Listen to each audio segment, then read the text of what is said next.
Bom dia, gente. Vamos dar continuidade então aos nossos seminários. Hoje o Rafael vai fazer então, né, o nosso quarto e último seminário da crítica da razão pura, né, desses trechos introdutórios da estética e da analítica transcendental. Né, pegou um texto espinhoso, né, mas, enfim, vai dar conta. Rafael. Bom dia, pessoal. Bom dia. Eu fiz uma apresentação para começar, então basicamente a gente vai fazer uma revisãozinha e vai conseguir meio que isolar os conceitos, porque depois fica muito confuso como o Kant articula os argumentos. Então vai ter uma revisãozinha e depois a gente vai ao texto normal junto com a razão pura, né? Aí eu comecei aqui com essa imagem, que é do deus Janus da cultura romana, então é um dos primeiros deuses romanos. E eu trouxe ela porque eu pensei muito nisso enquanto eu estava lendo o Kant, e ele dialoga muito com o que o Cassirer fala sobre cultura, e aí eu queria ler aqui um trecho para vocês, ele fala assim: ao lado da pura função cognitiva, é necessário compreender a função do pensamento linguístico, do pensamento místico-religioso e da intuição artística, de tal modo que se torne claro como, em todas elas, se realiza não exatamente uma configuração do mundo, mas uma configuração voltada para o mundo, visando um nexo objetivo e uma totalidade objetiva da percepção. A crítica da razão torna-se, assim, em crítica da cultura. Então, é até uma brincadeira também com o que o Ricardo trouxe na primeira apresentação, pensando em como esses conceitos de espaço e tempo, eles transcendem a própria noção de que a gente tem de sujeito, assim. Então, o deus Janus, ele é o deus dos princípios. Então, ele representa tantas entradas. Então, tem uma estátua do deus Janus na entrada de Roma, e ele ao mesmo tempo significa o princípio do tempo. Então, Janus é o que dá origem a janeiro, por exemplo. Então, e aí eu coloquei duas perguntas aqui que são mais ou menos as perguntas que o Kant vai trabalhar dentro dessa parte que a gente vai ler da analítica dos conceitos. Analítica da... Aí, qual é... Só uma pergunta, Rafael. Deus Janus, você que trouxe ou você pegou do Cassirer? Eu trouxe. Tá. Eu trouxe. É que o Janus, ele traz essa ideia de dualidade, ao mesmo tempo que ele é uma representação do tempo e do espaço juntos, dentro da cultura romana, né? E ele também... E aí surgem as perguntas, né?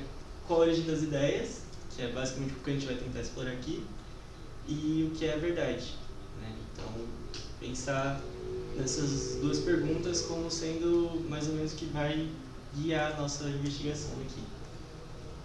Aí, uma breve revisão aqui, porque são muitos conceitos e ele vai usar esses conceitos o tempo todo agora.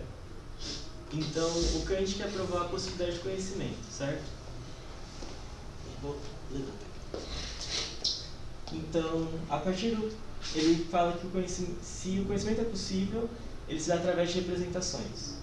E a representação é uma combinação da intuição e de um conceito. E ela corresponde a uma capacidade de sensibilidade e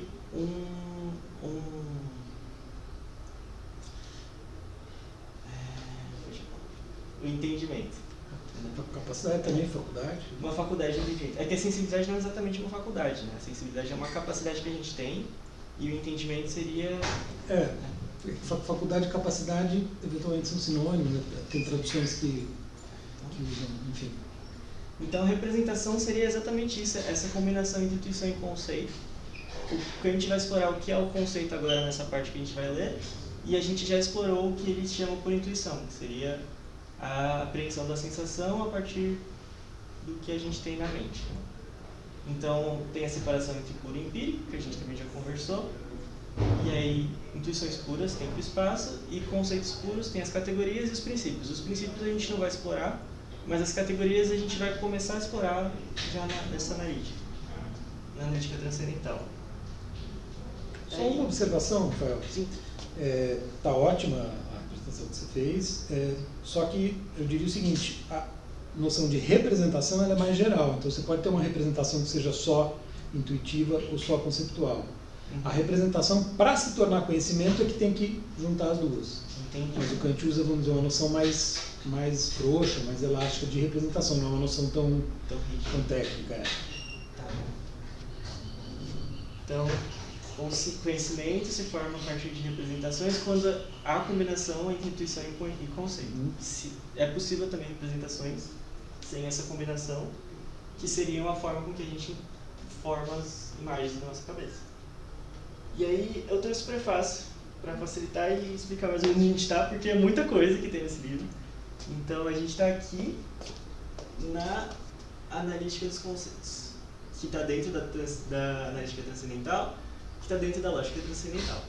E eu peguei essas referências que não tem na tradução do Fernando, mas que estão no Cambridge Introduction to Key Philosophical Text, que é o texto que eu me baseei para montar essa apresentação e me ajudou muito, junto com o Fernando. Né? Esse é um problema da edição mesmo, né? Eu já comentei até com a editora, mas eles ainda não fizeram uma reimpressão que envolvesse uma repaginação, né? Porque se o índice crescer, vai repaginar tudo. Então, enfim, mas em até algum aqui, momento... Mas até aqui, eles mudam alguns nomes. Então, dedução metafísica não é o nome que está na crítica da tá, já é um índice meio analítico, né? Já fazendo uma...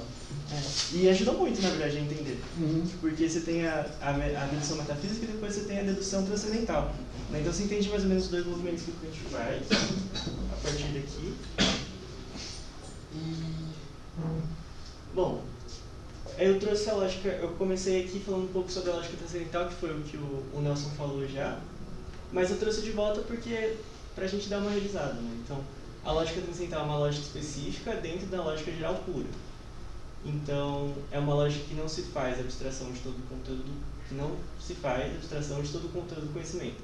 Então, você tem a lógica geral, que faz essa abstração, e a lógica pura seria uma lógica que se apega às intuições puras. Então, ela é uma lógica específica. E ela se aplicaria à origem dos pensamentos de objetos. Então, a gente tem o conhecimento transcendental. Aí ele fala, o conhecimento transcendental é aquele por meio do qual nós sabemos certas representações são aplicadas ou possíveis inteiramente a priori. A distinção entre transcendental e empírico pertence apenas à crítica dos conhecimentos. Né?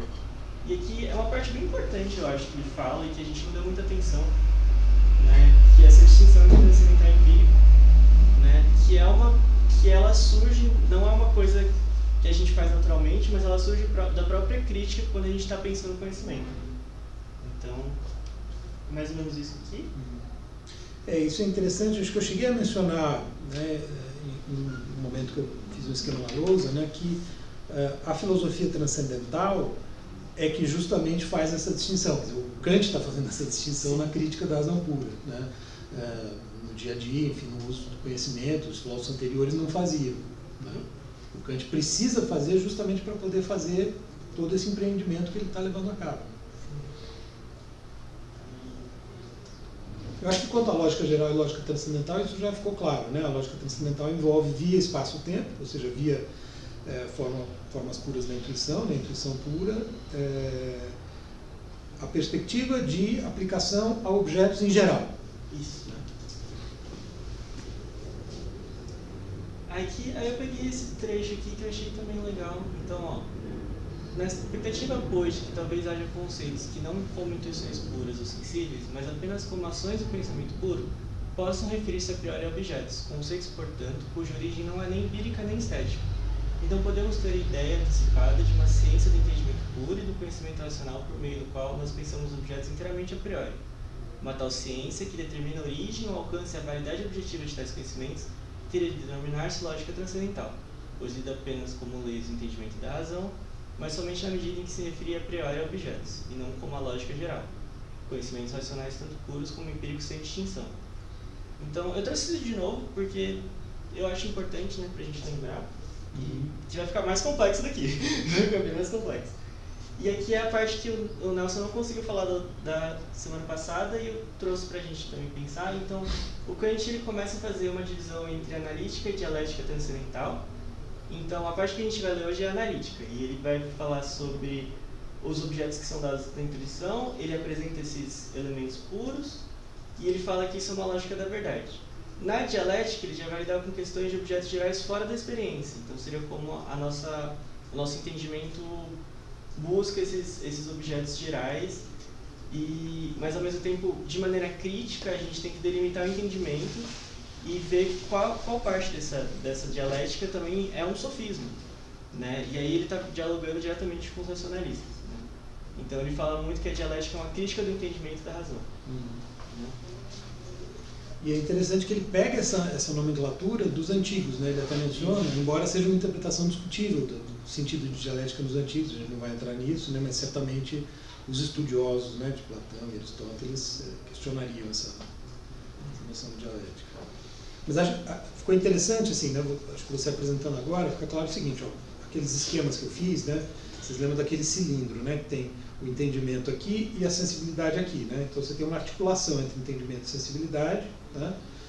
Onde se dá o conhecimento. Né? Então um se relaciona com o outro, tem que haver essa conexão para formar conhecimento. A sensibilidade, ela, para cá dessa articulação, ela se amplia. Então você tem as percepções meramente subjetivas, as sensações meramente subjetivas que a gente mencionou. Então, né, como é que um sente mais frio do que o outro, né?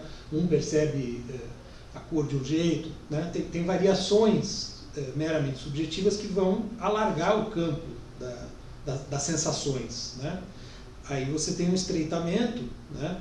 E uma parte pura, né? Que é espaço-tempo, são as formas.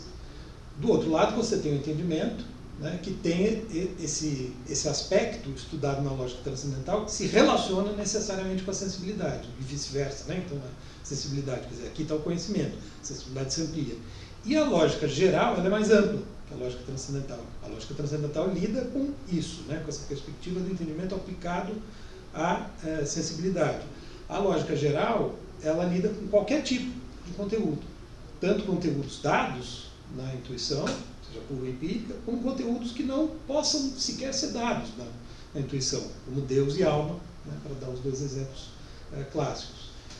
Por que isso acontece? Isso que a gente vai analisar na dialética, né, mas a gente viu porque usando só a lógica, o entendimento, né, na verdade a razão, ela consegue expandir o pensamento para fora, digamos assim, né? Assim como a sensibilidade se amplia aqui embaixo, ela pode se ampliar lá em cima, pensando coisas que estão além da sensibilidade, né?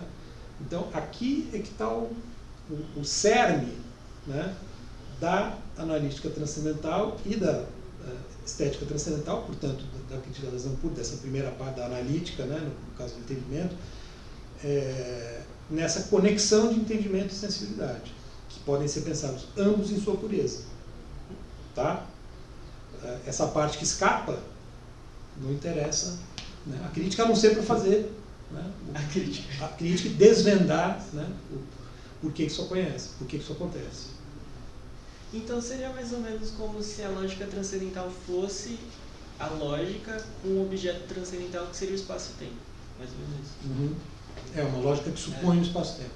E aí entra a questão da lógica da verdade, porque a verdade seria, na visão do Kant, a teoria da correspondência de alguma forma lógica com a realidade que a gente consegue ter a sensação. Perfeito.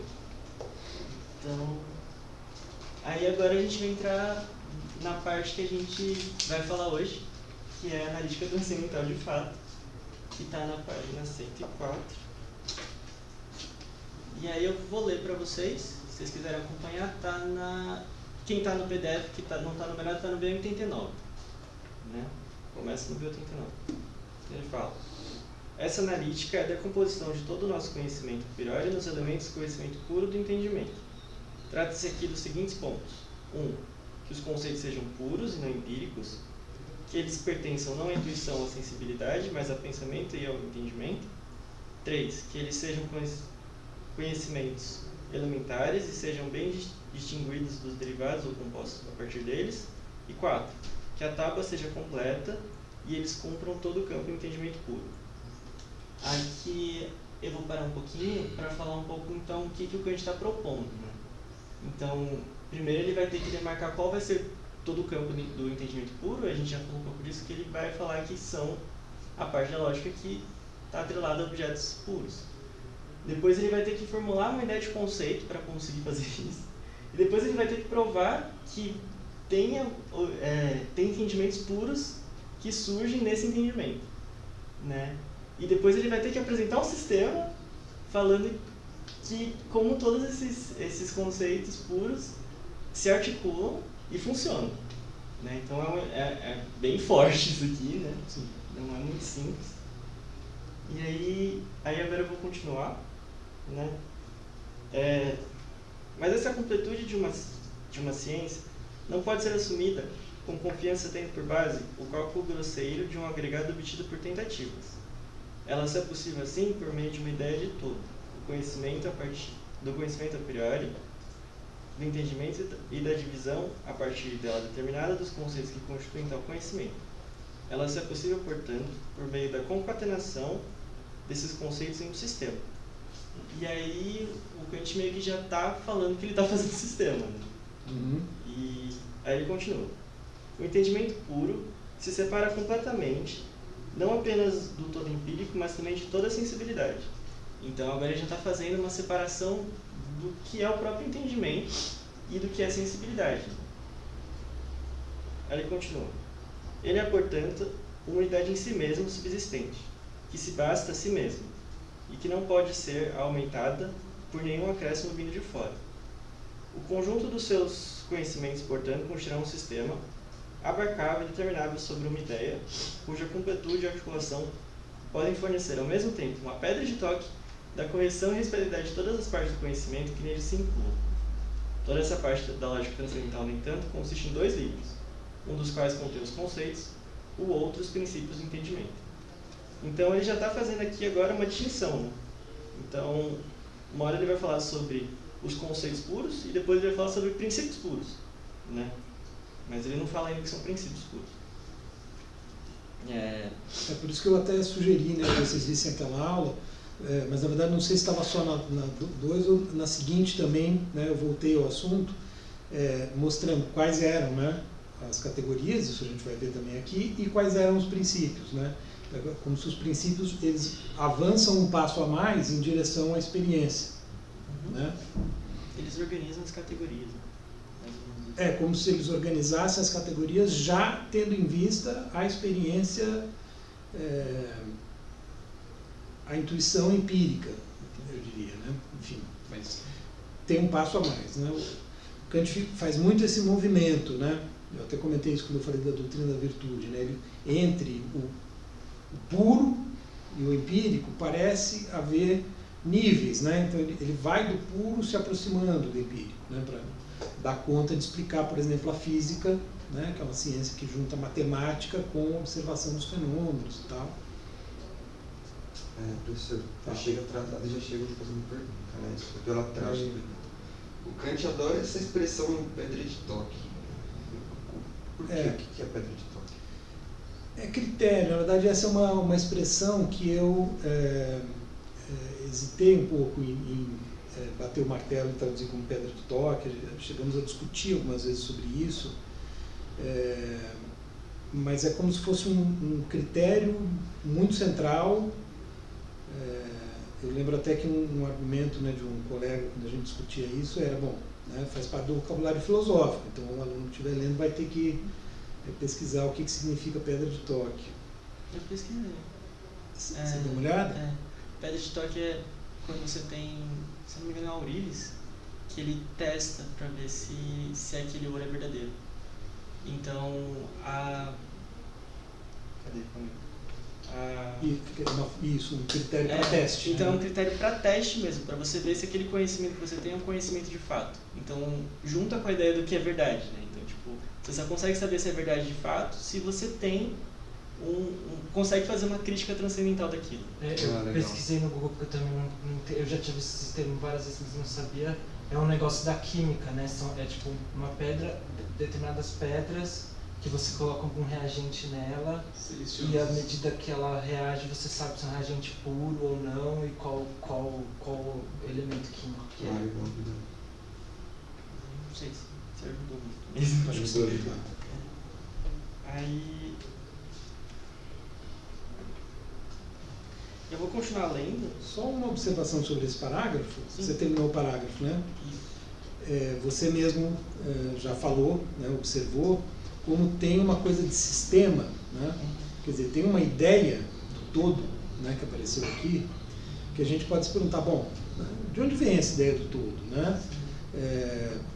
Como é que, de onde vem essa perspectiva de concatenação, né, como eu traduzi, eventualmente poderia ser conexão, mas nós que fazemos, né? Então, nós concatenamos, né? Integramos no todo os conceitos, né?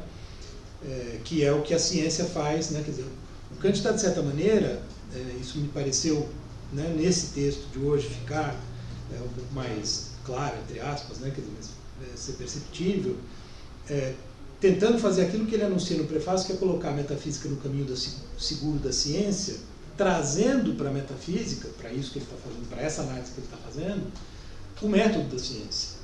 Né? Então, uma vez que a ciência opera assim, a física, por exemplo, opera assim, ele está tentando fazer o mesmo aqui. Né? Mas, para fazer o mesmo aqui, de certa maneira, assim como a física supõe princípios que são fundantes para ela, né, que estão fora da experiência, é como se aqui também houvesse princípios anteriores dos quais ele está partindo, que ele está pressupondo. Né? Então, essa ideia do todo é como se fosse digamos, né, uma obsessão do nosso entendimento, né, da razão, sistematizar. Né? Então, a gente faz isso, né? Mas tem pressupostos aí, né, e aí como eu, né, faço sempre a leitura um pouco, né, atualmente, na perspectiva heideggeriana, né? Quer dizer, tem um antes que parece que fica sem análise, né? Que seria o que o Heidegger chama de subjetividade do sujeito. Né? Parece que tem um antes aí que está pressuposto, né, que o Kant simplesmente diz, é a nossa natureza racional. Né? Nós somos constituídos assim. Então é próprio da nossa razão fazer sistema. Mas, isso vai ficar mais claro adiante, né? Não vou me adiantar tanto, é como se, num primeiro momento, a gente vai juntando meio aleatoriamente, meio sistematicamente as coisas. Né? Somente no segundo momento que a gente consegue organizar sistematicamente. Né? É assim que a ciência procede. E a metafísica, então, aqui está procedendo do mesmo jeito. E quem que fez essa bagunça, assim, de juntar aleatoriamente? A tradição. Inclusive o Aristóteles, né, que ele vai criticar justamente por isso. Vai falar, o Aristóteles fez uma tábua errada de categorias. Né? Movimento mecânico. É. E aí, eu só vou colocar a introdução do primeiro livro aqui também, está no B91, tá, gente? Eu não entendo por analítica dos conceitos a análise deles ou o procedimento habitual nas investigações filosóficas de decompor os conceitos apresentados em função do seu conteúdo e assim esclarecê-los, mas sim a decomposição, ainda pouco tentada, da própria faculdade do entendimento, de modo a investigar desse modo a possibilidade dos conceitos a priori, procurando apenas o entendimento como seu lugar de nascença e analisando seu uso puro em geral. Então aqui ele já está falando um pouco o que vai ser essa analítica dele, né? Que ele vai tentar criticar a própria faculdade de entendimento e vai tentar trazer esses conceitos puros a priori. Né? Pois esse é o ofício que cabe a uma filosofia transcendental. É o manuseio lógico dos conceitos na filosofia em geral. Vamos perseguir os conceitos puros, portanto, até suas primeiras raízes e princípios do entendimento humano, onde se encontram preparados e até que finalmente se desenvolvam por ocasião da experiência e por meio do mesmo entendimento que os libera das condições empíricas a eles inerentes sejam observados em sua pureza. Aqui, nessa parte, eu acho que ele está falando um pouco sobre como surgem esses conceitos já tem ele trazendo um pouco de como ele acha que surgem esses conceitos puros, né? Então surgem a partir da experiência. Ele fala isso aqui. Né? Isso aqui é um prato cheio para o Heidegger, né? Ele está falando em primeiras raízes e vai ter um momento, né, que é a frase que o Heidegger sempre cita, em que ele vai dizer que a imaginação é a verdadeira raiz. Só que e aí que estaria por trás tanto do entendimento como da sensibilidade, mas aí até nas discussões do grupo, lembra, o Ricardo falava, não, mas tem 2, 3 passagens em que o Kant fala isso, tem 50 em que ele fala que são as duas e que cada uma tem uma origem diferente. Né? Aqui ele está falando da origem no entendimento, não na imaginação. Né? Quer dizer, então, não é a leitura do Heidegger, mas está falando em primeiras raízes, lugar de nascença. né? Quer dizer, a própria linguagem que ele está usando sugere o quê? Sugere que ele está em busca desse originário, né? Desse lugar originário, lugar entre aspas, né? Onde brotam esses princípios, né? Só que ele, digamos, está dizendo que é no entendimento, né? Ele não vai se perguntar, bom, por que o entendimento é assim? Por que nós somos constituídos assim, né? Ele não entra nessa pergunta, que é para o Heidegger um problema, né?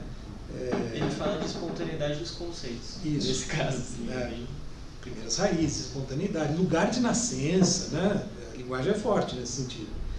E aí só para tornar um pouco mais concreto o que eu estou dizendo, o Heidegger, no parágrafo 6 da introdução de Ser e Tempo, ele dialoga com Kant sobre o tempo, né? O que é bem interessante, né? Porque mostra como o diálogo com o Kant em Ser e Tempo ele vem para o primeiro plano, né? Isso é uma coisa que eu defendo, até tem né, leituras que continuam achando que o Husserl, né, é o principal interlocutor.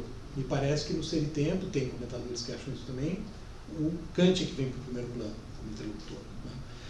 E na noção de tempo ele fala por que o Kant não conseguiu chegar realmente na temporalidade, né, originária a qual o Heidegger pretende chegar, naturalmente.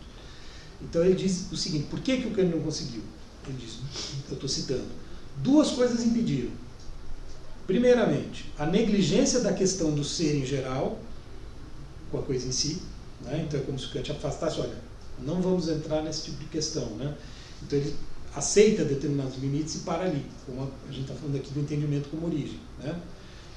Então, primeiramente isso, e aí, né, em segundo lugar, em conexão com isso, a falta de uma ontologia temática do ser aí, linguagem do Heidegger, aí ele mesmo coloca, ou, em termos kantianos, uma analítica ontológica prévia da subjetividade do sujeito.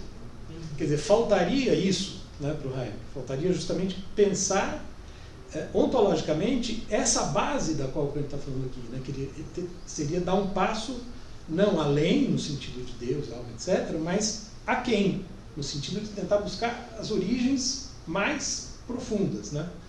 Que é o que eu entendo que o Heidegger tenta fazer em Ser e Tempo, buscando não as condições de possibilidade do conhecimento, mas as condições de possibilidade da existência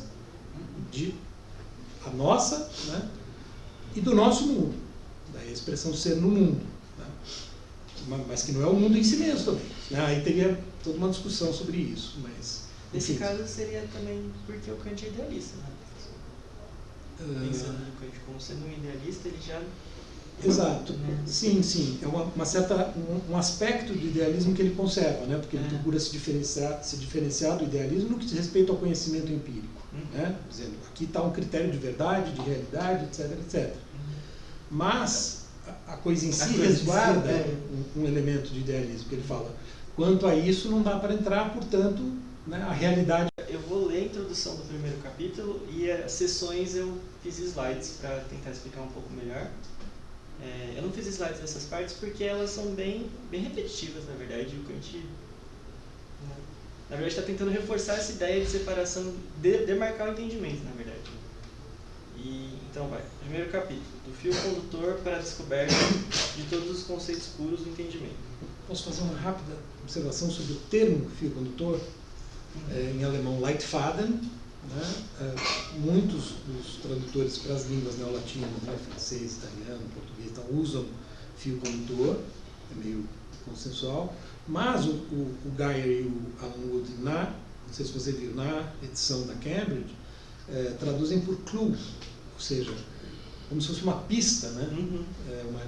Então, é como se a lógica fornecesse uma pista para descobrir os conceitos. Achei interessante essa tradução, né? E Leitfaden, se a gente vai pesquisar um pouco mais o conceito, também tem o sentido de manual, por um lado, de diretriz, né? Enfim, é uma palavra que tem um campo semântico amplo, né? Eu acompanhei aí boa parte dos tradutores, mas eu achei interessante essa ideia de clue, né? De pista. E dá para pensar essa ideia de que ele está fazendo esse percurso. Isso. Né? Acho que é bem... Então, do fio condutor para a descoberta de todos os conceitos puros do entendimento. Quando se coloca em cena uma faculdade de conhecimento, destacam-se, conforme as muitas ocasiões, diversos conceitos que tornam essa faculdade cognitiva e se deixam divulgar de uma forma mais ou menos detalhada, depois que essa absorção tenha sido realizada por um longo período depois que essa observação tenha sido realizada por um longo período de tempo ou com grande acuidade. Quanto a quando estará completa essa investigação, está algo que não pode ser terminado com segurança através desse procedimento mecânico. E aí eu acho que ele já está falando um pouco com Aristóteles, né? Da maneira com que Aristóteles chega na tábua das categorias. E aí, além disso, os conceitos que são assim encontrados, caso a caso, não se apresentam inseridos em uma ordem ou unidade sistemática, mas são antes agrupados por semelhança e de acordo com a grandeza de seu conteúdo, dos mais simples aos mais complexos, colocados em séries que não têm nada de sistemáticas, ainda que de certo modo sejam estabelecidas metodologicamente. Então aqui meio que ele está dialogando com as coisas que vieram antes dele, né, para introduzir o que ele vai trazer de novo. Perfeito. Só uma observação rápida. Vejam que ele está preocupado com o que torna cognoscível a faculdade do conhecimento, né? Quer dizer, porque é disso que se trata aqui, no que ele está fazendo, né? Ele está conhecendo a faculdade do conhecimento, né? Quer dizer, o conhecimento do conhecimento. E é interessante, né, que para fazer isso, né, para entender como isso funciona, ele fala de observação, né, que é realmente Bill Barton, né, que tem exatamente o sentido de observação que é usado na experiência, quando a gente observa fenômenos, né? Então é curioso como é que a gente observa os conceitos, né, se eles são abstratos, né? De certo modo a gente observa eles sendo utilizados pelas ciências, né? Por isso que reforça essa ideia de que o Kant está olhando para como funcionam as ciências, né? Então aqui, senão, né, como é que a gente poderia pensar em observação aqui, né? Você não observa os conceitos mesmo. Antigamente não só observa, deduz. Sim, mas eu estou chamando a atenção para aqui ele ter usado, né, o termo observação. É curioso. Só isso. Então, vou continuar. A filosofia transcendental tem a vantagem e também a obrigação de investigar seus conceitos segundo um princípio, pois eles surgem puros e não mesclados, do entendimento como uma unidade absoluta e têm, portanto, de ser concatenados entre si sobre um conceito ou uma ideia. Tal concatenação, porém, fornece uma regra pela qual se pode determinar a priori tanto o lugar de cada conceito puro do entendimento, como a completude do conjunto de todos eles, o que de algum modo dependeria apenas do capricho ou do acaso, o que de outro modo dependeria apenas do capricho ou acaso. Então, aqui é mais ou menos o que ele propõe fazer. E aí eu já vou pular para a primeira... Todo mundo entendeu essa parte? Uma questão... vejam, eu insisto, né, nisso que eu observei antes, né? Está operando aqui uma ideia de todo, uma ideia de sistema que é própria do entendimento, que é própria da nossa racionalidade. Ou seja, aqui a gente fica muito com a sensação assim, de que a sistematicidade não está no mundo. Nós é que sistematizamos as informações. Quer dizer, então, de certo modo, nós é que atribuímos sistematicidade, coerência no sentido absoluto, né, etc., aos fenômenos, né? Tanto é que aqui a Samantha não veio, ela inclusive justificou a ausência, que ela está com um problema de saúde. Eu ia brincar com ela, né, porque o Nietzsche explora isso de uma maneira interessante, né, porque o Nietzsche vai falar muito o seguinte: nós projetamos as características nas coisas. Então, né, a ideia de perspectivismo, né, já comentei, é muito isso, né, nós projetamos nas coisas, só que aqui o Kant está supondo uma perspectiva universal de todo ser humano, né? O Nietzsche não tem essa universalidade, mas vamos dizer, esse funcionamento de projetar nas coisas, ele mantém. Por isso que eu acho que é possível aproximar os dois, né, o perspectivismo nietzschiano da filosofia kantiana. Só que ela não estaria no mundo. E aí, né, o Kant está dizendo aqui, de certo modo ele está dizendo, se dependesse só do mundo, né, se a gente não colocasse essa completude do conjunto, olha a última frase, de outro modo, dependeria apenas do capricho ou do acaso, né? Então, se não fôssemos nós, o mundo seria um acaso. Ora, de certo modo, o Nietzsche vai falar mais ou menos isso do mundo, né? Então ele meio que faz um raciocínio kantiano acompanhando essa mesma conclusão, só que como não tem uma regularidade absoluta, ele vai para o acaso. Né? Então eu ia fazer essa provocação, né? Quer dizer, o Nietzsche chega à conclusão raciocinando kantianamente. Né?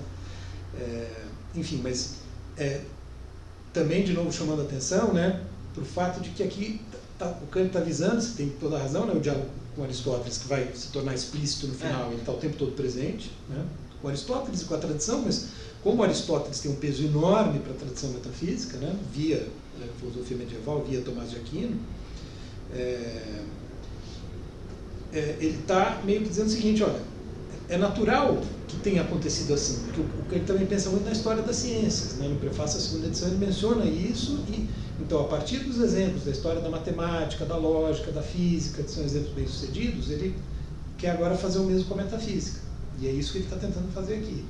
E ele está dizendo, em todas elas, você tem primeiro observação, aí um agrupamento meio assistemático, né?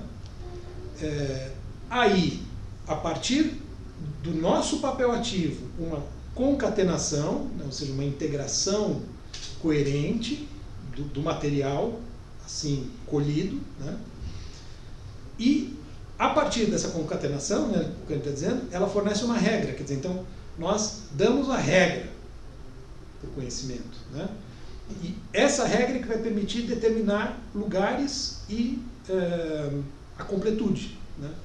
Então, assim como, né, a física é capaz de determinar lugares, etc., né, a partir dos seus conhecimentos, seria possível fazer isso na metafísica com os conceitos que o Kant se propõe a fazer. Então, antes dele, a metafísica só avançou até o agrupamento aleatório, já com Aristóteles, e ninguém foi muito além de Aristóteles depois.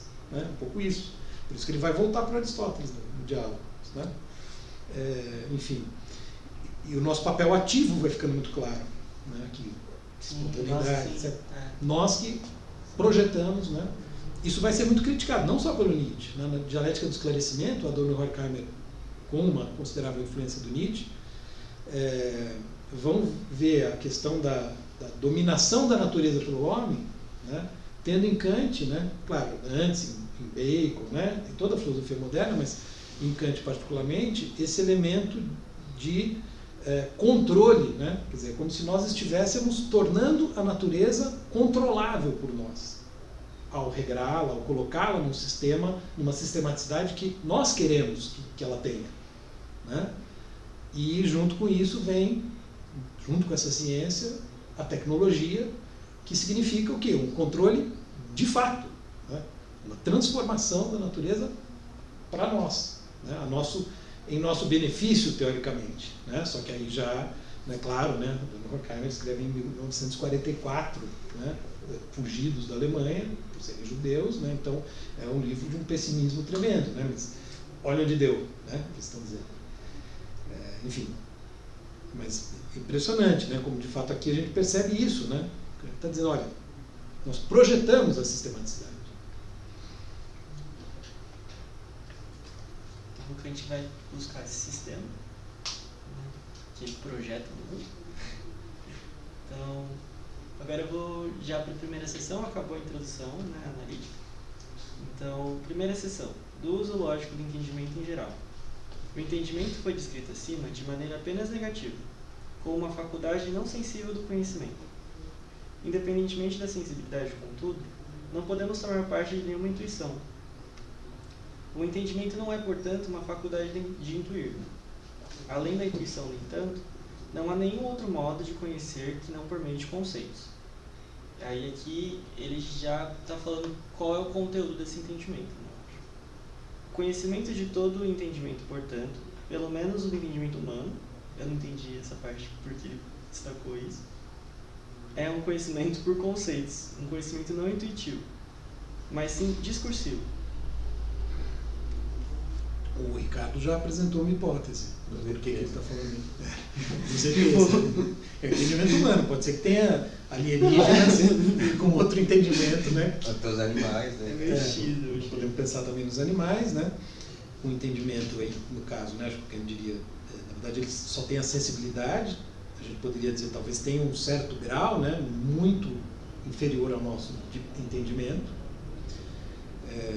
eu diria que, né, hoje nós podemos dizer que tem, né, até o Vinícius, né, acho que eu passei no grupo, né, que ele vai falar no Happy Hour hoje à noite, né, ele estuda essa questão dos animais, né, como né, em geral a filosofia trata de maneira muito insuficiente, isso tem a ver com a própria tradição cristã, que atribui a alma apenas ao ser humano, né, os animais são vistos como coisas. Mesmo o Heidegger, na pesquisa dele está mostrando como é insuficiente, né, o tratamento que o Heidegger dá aos animais, mas o pessoal dele mesmo e as pessoas que estudam isso, teve uma mesa, teve uma outra pessoa da USP que falou sobre o tema, mas pela filosofia da ciência toca, tem muita descoberta da ciência que o Heidegger chega a usar num texto posterior a esse tempo, que o Vinícius estuda, ainda que de maneira insuficiente, mas que nos permitem hoje, né, dizer que os animais têm, né, um elemento de compreensão da realidade, né, claro, né, inferior ao nós, não tem, né, uma linguagem, não tem essa concatenação, sistematicidade, etc., mas tem um grau, né, de entendimento, digamos, né? Porque a palavra entendimento é a mesma verstand e verstehen, né, se traduz por entender ou compreender. Então, no Heidegger, por exemplo, se costuma traduzir o verstehen por compreensão, no Kant por entendimento, mas estão falando de coisas muito semelhantes, né?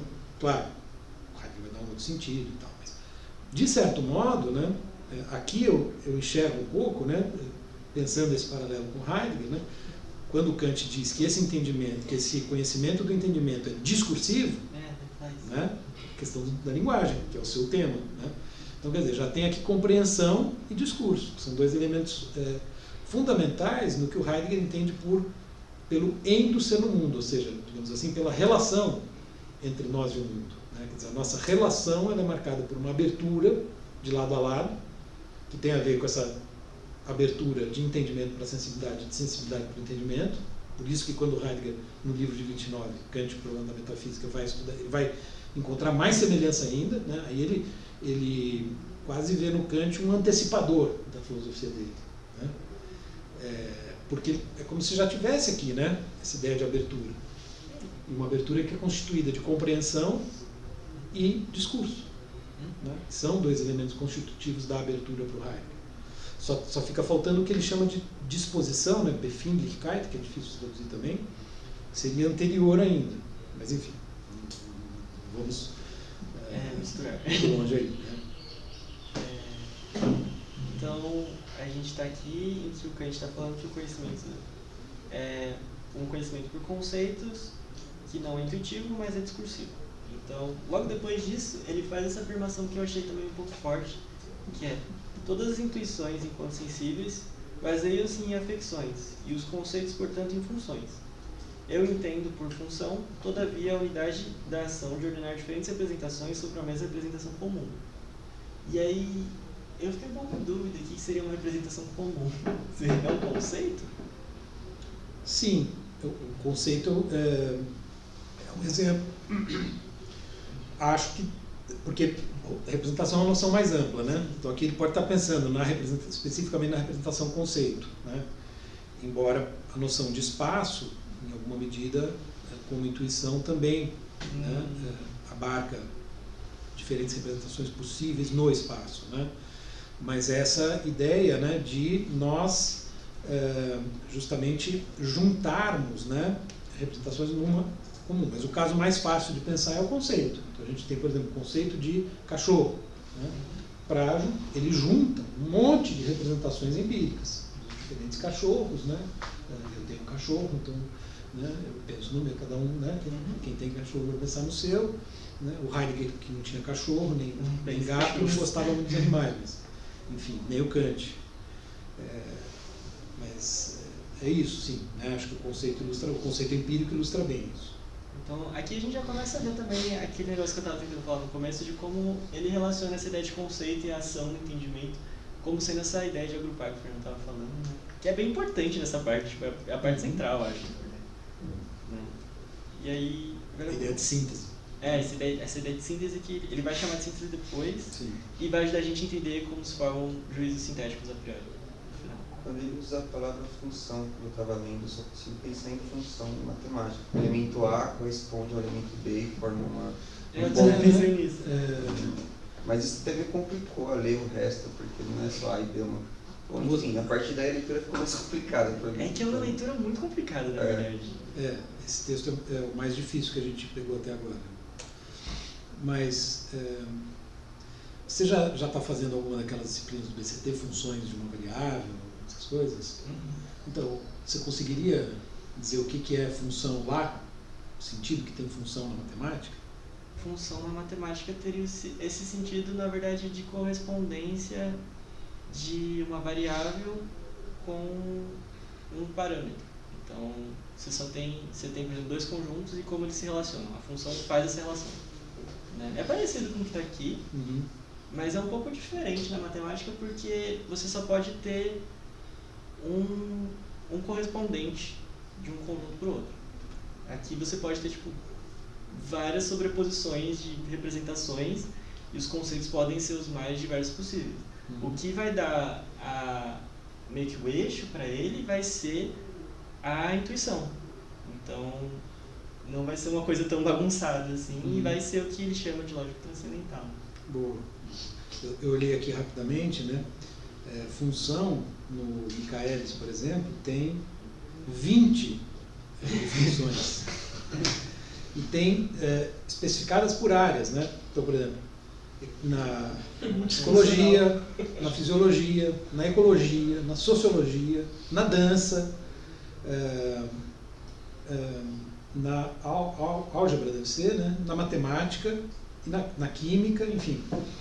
Na matemática está definido como grandeza relacionada a outra de tal modo que a cada valor atribuído a esta ou estas, né, corresponde a um valor daquela, né? Então você tem duas grandezas, dado um valor aqui, corresponde a um valor aqui, isso, né? X corresponde a Y. Isso. Aqui seria, no Kant, seria um pouco diferente, eu acho, no sentido de que você pode ordenar de diversas maneiras. Então, sim, mas você está de alguma maneira, né, relacionando a, vamos dizer, grandeza, digamos assim, da intuição, né, espaço e tempo são grandezas, né, como a gente viu, a grandeza ou extensão de um conceito, né? E aí, dada uma intuição, corresponde a um conceito. Então, faz sentido pensar também aqui. Ideia de correspondência. Teoria dos conjuntos, né? Por isso que a gente usa muito, né, os conjuntos para ilustrar. e aí Eu fiz uns slides também, que eu vou passar depois, que eu não queria atrapalhar o Não, Rafael. Então, a gente está na primeira sessão, então agora eu vou continuar lendo a partir do B93. Né?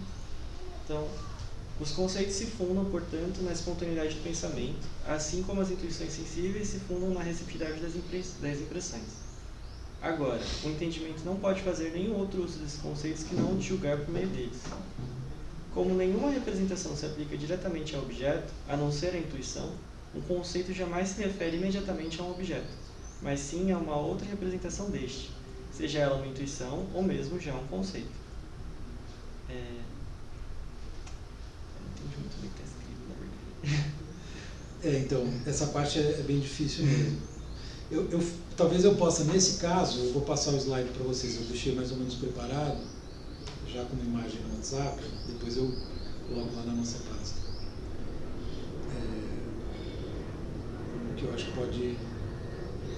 Eu estou bem feliz de você falar que é difícil.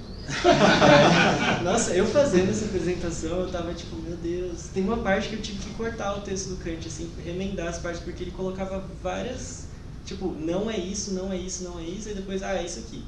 Então, era muito difícil de conseguir ler, assim mesmo. É um texto bem travado. Eu estou mandando no grupo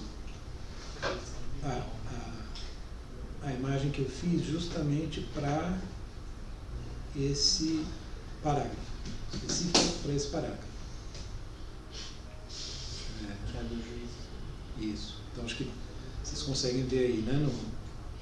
Não sei se já chegou para vocês. Chegou aqui.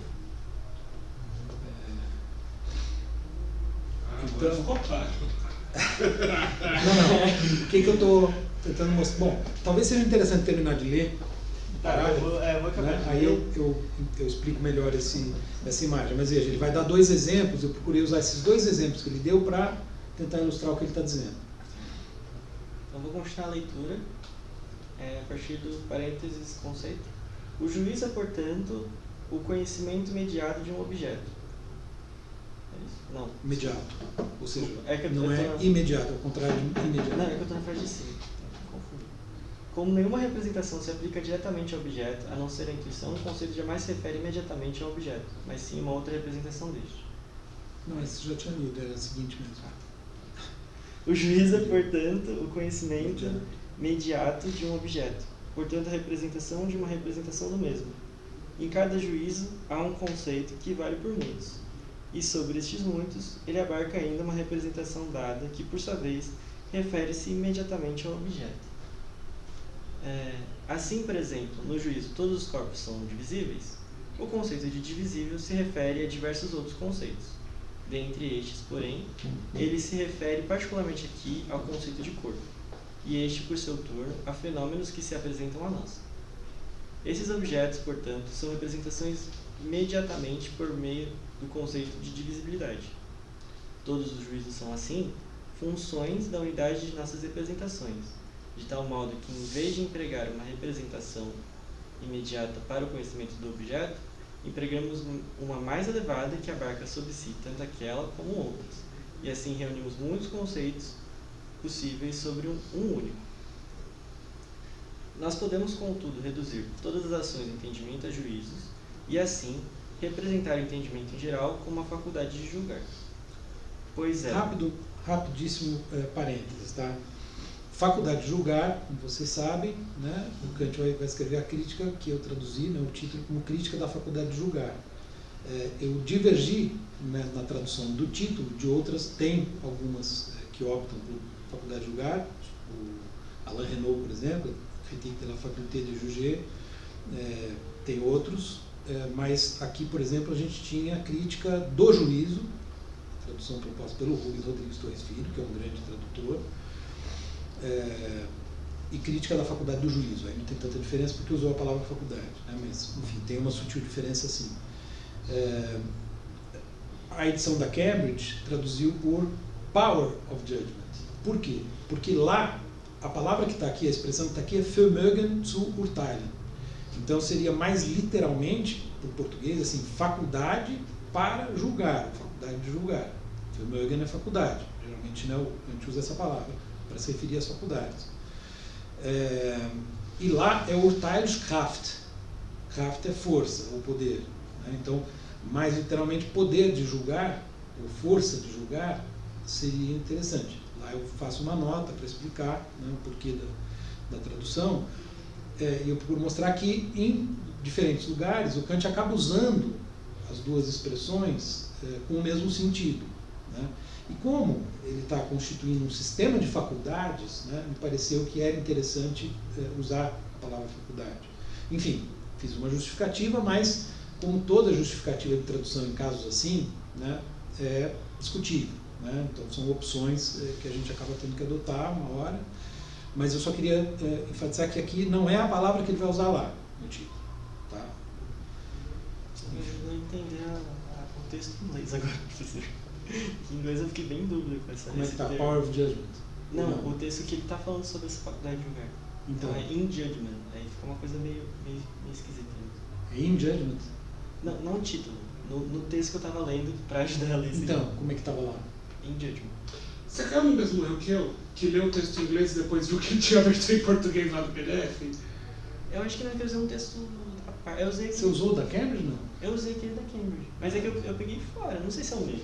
Porque lá no... In judgment? Era. Eu até tenho anotado. Professor, porque você colocou um dos autores, você colocou a versão inglesa e em português, não colocou lá no... Eu coloquei a versão em inglês também, né, do Kant. Não, do Kant não. Não, Alan Wood. Alan Wood. Eu fiquei lá me matando, lendo inglês, daí tu fui ver o próximo biografia, viu o mesmo texto em português, eu fiquei puto. Mas eu mandei no WhatsApp. Alguém mandou, aliás. Alguém do grupo achou e mandou. Então, daí eu primeiro tinha lido tudo em combo, é que me ajudou, mas mesmo assim eu fiquei bravão, cara. Falei, porra, tô aqui matando. Vai te ajudar na prova do mestrado agora. Exatamente, mas Enfim, É. fecha parênteses. Você prefere que eu fale um pouco sobre o que eu li agora ou continuar a leitura para você apresentar os slides? Pode falar o que você pensou. Aí, então, dessa parte, ele já está falando sobre o entendimento não pode fazer nenhum outro desses conceitos que não de julgar. Então ele já está introduzindo uma noção de julgar, né? E aí...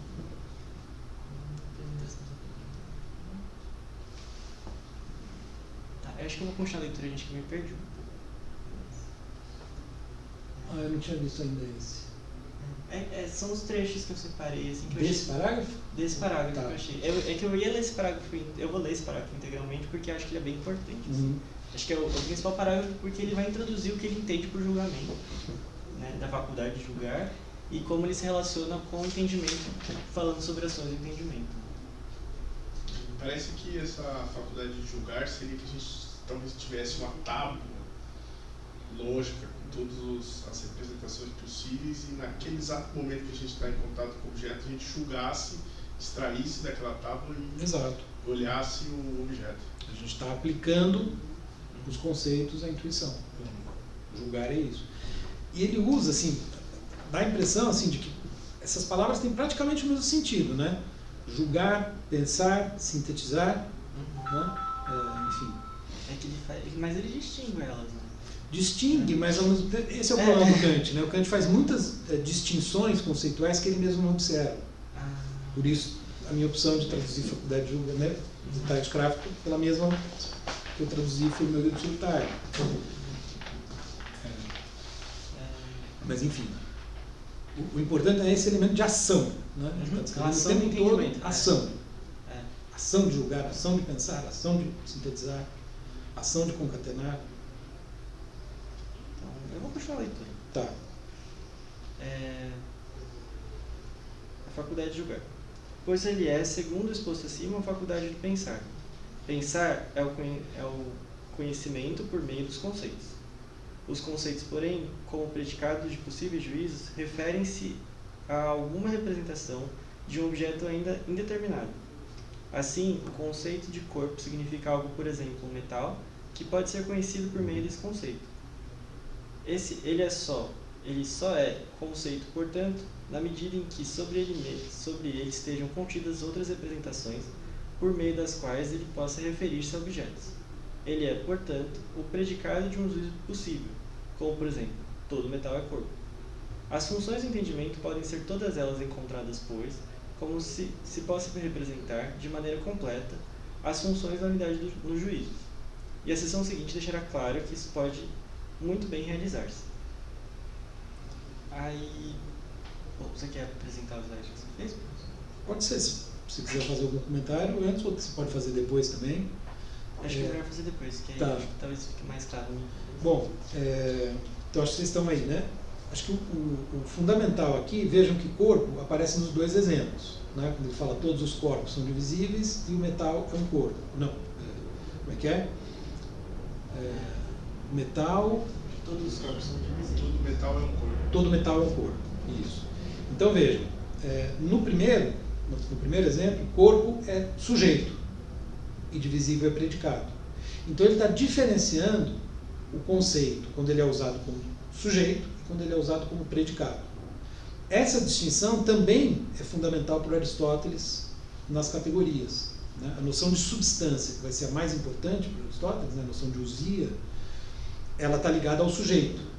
As outras são predicados, são formas de predicar. Não sei se vocês já tiveram algum contato com isso, né? Com a doutrina aristotélica das categorias. São 10 categorias, como que a gente vai comentar, né? Mas essa distinção de sujeito e predicado também é fundamental para Aristóteles, né? Sujeito é tudo aquilo que não pode ser predicado. Assim, Isso. Tudo aquilo que não pode ser predicado. Daí a ideia de substância. Eu tenho a tábua do Aristóteles, se quiser. Depois seria legal de dar uma olhada. Se quiser colocar, mas acho que pode ser depois, porque agora eu queria insistir nessa repetição que está aí. Eu passei para vocês, não sei se vocês estão fácil aí com acesso. Então, para mim, o segredo inicial para entender isso que o Kant está falando aqui, que realmente é muito confuso, né? E o Kant de fato, né, é raro ele dar exemplos, e quando ele dá exemplos, os exemplos não ajudam tanto, né? O texto continua confuso, pelo menos aqui. Mas o segredo aí está no fato do corpo ter mudado de sujeito para predicado, que é o que eu estou tentando ilustrar aqui nesses dois círculos, né? Então, no primeiro caso é sujeito, no segundo predicado. No primeiro caso, os corpos correspondem a fenômenos da intuição, especificamente da intuição empírica, né? Todos, cadeira, cada um de nós, né? São corpos no espaço. Então, você tem uma relação imediata entre o conceito aí e o fenômeno, via intuição empírica, né? Então, na verdade, entre o conceito não, entre a representação. Aqui, essa distinção é importante. A representação corpo está diretamente relacionado com o fenômeno no primeiro exemplo. Tá? O divisível, que é o predicado, que eu estou atribuindo ao corpo, ele não está diretamente relacionado ao fenômeno. Nós estamos atribuindo o predicado ao fenômeno, por meio da ação de julgar. Né? Vamos ver. A representação do corpo, a representação de algo, os animais também têm, por exemplo. Né? Se a gente usar isso para ilustrar. Mas a capacidade de dar um predicado àquele fenômeno enquanto sujeito de uma oração, de um juízo, é algo que nós fazemos. Então, a relação do predicado com o objeto, ela é sempre mediata, ela não é imediata. Né? Por quê? Porque ela é justamente mediada pela representação que está contida no sujeito. Tá? Então, como eu estou ilustrando aqui, né? Então, no primeiro, você tem uma relação imediata entre a representação corpo. Corpo é representação, divisível é representação. Tá?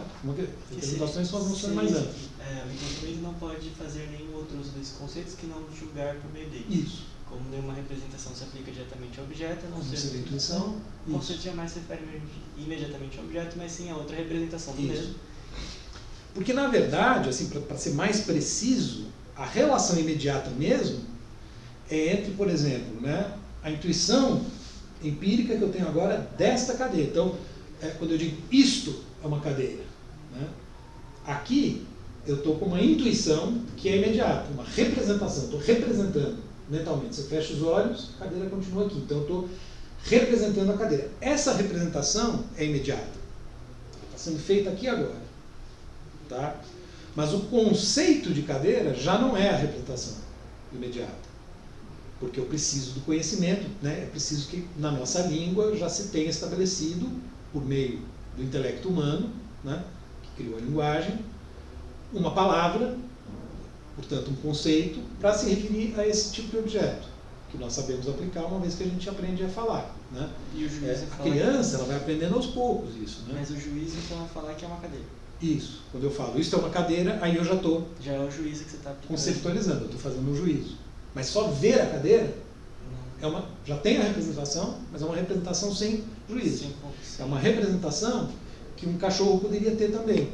Aliás, teria. Né? Dependendo da representação, ele vai reagir de um certo modo a ela. Né? Se for um outro cachorro, né? No caso do meu cachorro, que é pequeno, quando ele vê um cachorro maior que ele parte para cima. Ele tem um ímpeto suicida. Né? Ele já avançou em cima de um pastor alemão muito maior que ele, só que esse cachorro era tão manso que o cachorro, né, não fez nada, senão matava. Né? Mas enfim, só uma... Não tem juízo. Mas não tem juízo. Bom, nesse caso não tem juízo em todo sentido. Né? Boa. A representação é antes do conceito. É antes do conceito.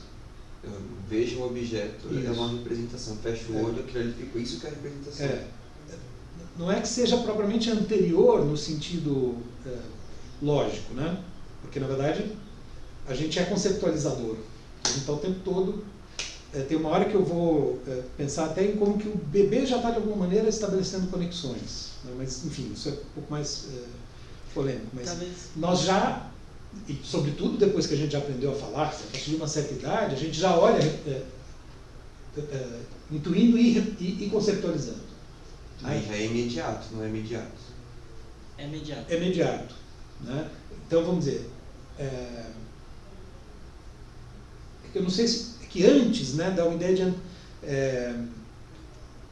acho que a ideia é imediato e, portanto, dá para pensar também, tem razão, né? Daria para falar em antes, quer dizer, num primeiro momento, só a representação imediata. Num momento, né, imediatamente posterior, já entra o conceito, mas é imediato. Tá? Ele não está diretamente colado no objeto, digamos assim. Né? O conceito de utensílio para o Heidegger tira essa mediatidade, né? Quer dizer, parece que as coisas já são imediatas. Essa é uma boa questão, né? Porque, na verdade, para o Heidegger, então, o esforço vai ser no sentido de mostrar que nessa relação com o objeto, não dá para diferenciar tão bem, né? Quer dizer, não dá para diferenciar imediatez, né? Quer dizer, há uma abertura recíproca, de tal modo que nós coincidimos, né?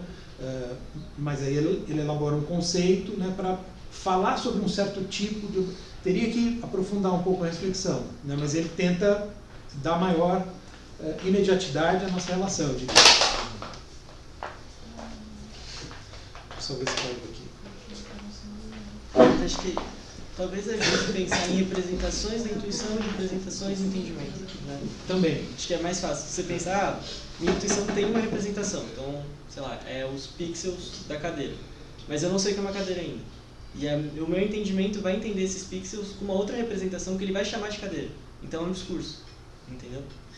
Então, meio que surge dessa síntese dessas duas que você tem experiência. Então, a experiência é possível porque você tem o conceito de cadeira e porque você tem os pixels que vieram da intuição. No espaço e no tempo. Que se dá no espaço e no tempo. Tá. Tá. Então, mas veja, como o Kant está pensando esse esquema todo, né, que está aqui no desenho, ele está pensando tudo isso em abstrato.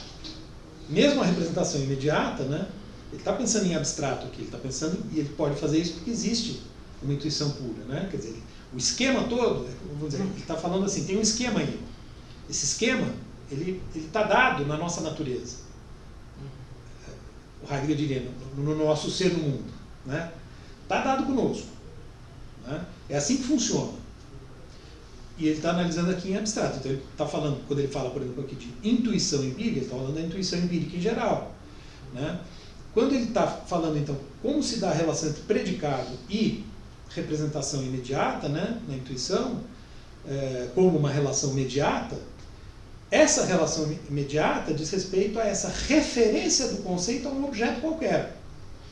Né? A qualquer objeto, pode ser a cadeira, pode ser o sol, pode ser a lua. Né? A ideia de objeto. Por isso que a noção de objeto em geral é importante. Né? Porque você vai ter sempre, né, na intuição, algum objeto. Quer dizer, a intuição pura é só espaço-tempo, mas sempre vai ter algum objeto. Mesmo na pura, você vai ter, por exemplo, as formas geométricas. Eu acho que até o conceito de ser imediato talvez seja até para separar as duas faculdades. Sim. Né? Separar Exato. da sensibilidade e da faculdade do... Lembra que eu falei? Quer dizer, as duas estão aqui, articuladas, né? Só que uma está colada, né? Uma vai se colar aqui, né, ao sensível, né, ao empírico, e a outra se cola aqui nas operações da razão. Né? E o Kant está justamente analisando o esquema todo. E aí ele está dizendo, né, então veja, aí por que eu achei importante colocar do lado exatamente o mesmo esquema, né? Eu copiei, botei do lado. Isso aí é um juízo, né? Então, no primeiro caso, todos os corpos são divisíveis, no segundo, todo metal é um corpo. Corpo passou a ser adjetivo e metal sujeito. Então, agora vai ter uma relação imediata na representação de metal, na representação intuitiva do metal. Se eu tenho um metal aqui na mão, eu tenho uma representação, né, imediata do metal. Atribuir corporeidade a ele por meio de um juízo é uma coisa, né, eu que estou fazendo essa mediação pelo entendimento. Então, quando nós fazemos um juízo, a gente estabelece essa junção, que é o que ele está falando o tempo todo. A gente reúne, a gente junta, a gente sintetiza, a gente combina diferentes representações. Né? Então, né, um pouco para mostrar esse paralelo entre os dois exemplos, que fica difícil mesmo entender, né, exatamente o que o Kant está dizendo nesse parágrafo. E aí, veja, ele está dizendo que na intuição, e na intuição empírica também, né, pura ou empírica, nós temos um conhecimento intuitivo. E aqui ele está dizendo, no entendimento não se trata de um conhecimento intuitivo, mas sim discursivo, ou seja, supõe a linguagem. Quer dizer, então, aqui entra em cena a linguagem, quando ele fala em discursivo. Né? Por quê? Porque, claro, é através da linguagem que a gente elabora os juízos. A gente precisa da linguagem para isso. Essa vai ser uma grande discussão depois. Né? Quer dizer, o que é o linguistic turn? Né? A virada linguística do século XIX para o XX, né? Que influencia tanta gente e tal. Todo, né? Vocês já ouviram falar disso. Né? O Wittgenstein é considerado uma figura importantíssima e tal. Significa dizer, olha, o que está dado é a linguagem, não tem um pensamento antes da linguagem. Né? Então eles vão se concentrar na linguagem. Quer dizer, o Kant aqui está falando em pensamento e linguagem. Né? Mas isso mostra como os dois estão imbricados. Né? O linguistic turn significa dizer o seguinte, olha, no fundo é a linguagem. Né? Ou seja, o Kant estaria no fundo falando da linguagem. Mas enfim, ele está trabalhando com essa contraposição, mas está chamando de discursivo aqui, é sintomático. Né? O Kant tem um conceito de linguagem, assim, ele define que é linguagem para ele? Não é um tema muito claro, assim, mas tem eu já vi, inclusive, me lembro de um colega, um estudioso argentino, que veio uma vez num congresso aqui, cujo tema, a fala dele era exatamente sobre a linguagem em Kant. A questão da linguagem em Kant. Mas eu não vou me lembrar agora exatamente qual era a tese dele e tal, mas é um tema possível, mas não é um conceito central. Né? Mas que aqui a gente percebe aparecendo. Né? E até os paralelos entre o Kant e o Wittgenstein, né? Os limites do mundo são os conceitos da minha linguagem. A tradução brasileira do Tratatus Lógico-Filosófico, que é feita pelo Luiz Henrique, professor da USP, Luiz Henrique Lopes dos Santos, tem uma introdução robusta, que é excelente, em que ele explica o Wittgenstein a partir do Kant. Ele faz exatamente esse paralelo. Acho que é um texto que vale a pena você dar uma olhada. Eu vou ver. Porque aí entra justamente, né, como é que isso se desdobra na questão das proposições do Wittgenstein. Então, até aqui, gente, muita coisa aconteceu, né? Mas, basicamente, a gente tem as intuições, tem os conceitos, e os julgamentos surgem a partir dos conceitos, representações que a gente tem. Então, essa é a primeira parte, a primeira sessão.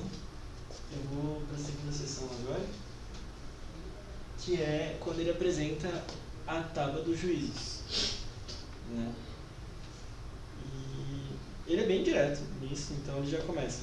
Se fizermos abstração de todo o conteúdo de um juízo em geral e tivermos aí em conta apenas a mera forma do entendimento, descobriremos que a função do pensamento dele pode ser resumida sobre 4 títulos, cada um dos quais contendo 3 momentos sobre si. Eles podem ser representados possivelmente na seguinte tábua. Aí ele apresenta essa tábua que tem 4 títulos, que é da quantidade, da qualidade, da relação e da modalidade. E depois ele faz algumas observações especificamente sobre essa questão da quantidade com relação aos singulares e na qualidade com relação a infinitivos. Na relação ele meio que fala um pouco sobre todos, principalmente os hipotéticos e os disjuntivos, e modalidade também ele fala um pouco sobre todos. Né? Aí, esses 4 parágrafos são bem difíceis, né? São bem complicados.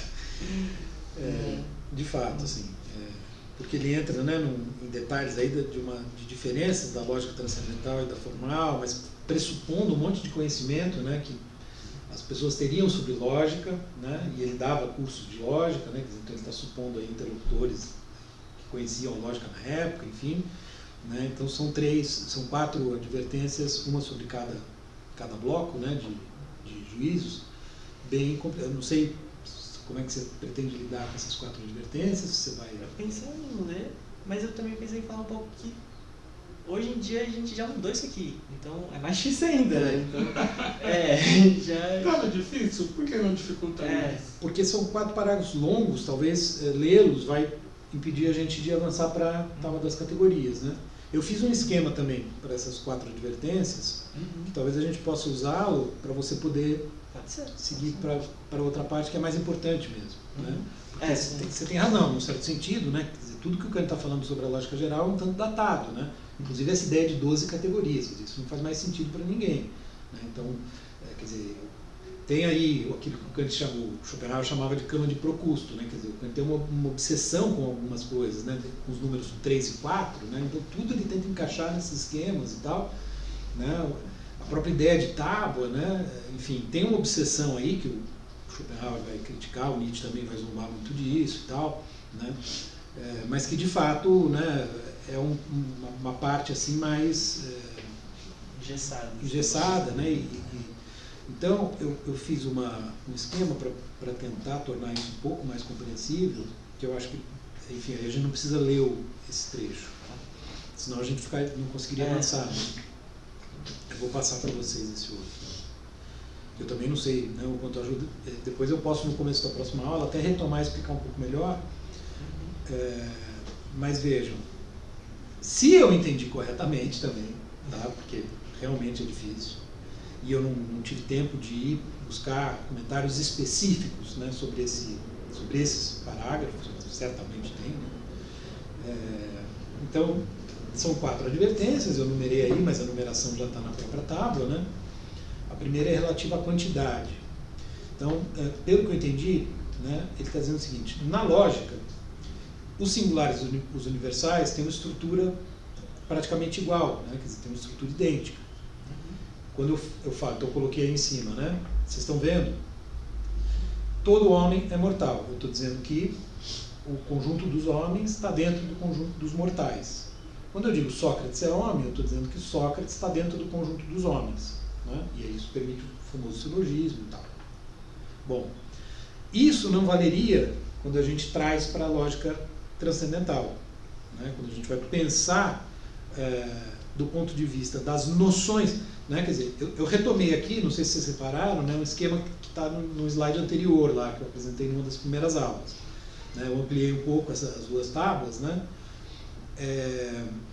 As noções que estão na tábua das categorias, né, quer dizer, os conceitos, de certo modo, são conceitos que estão implícitos, né, que estão sendo usados nos juízos lógicos, né? Eles são, digamos, mais originários, né, eles estão nas raízes do entendimento, né?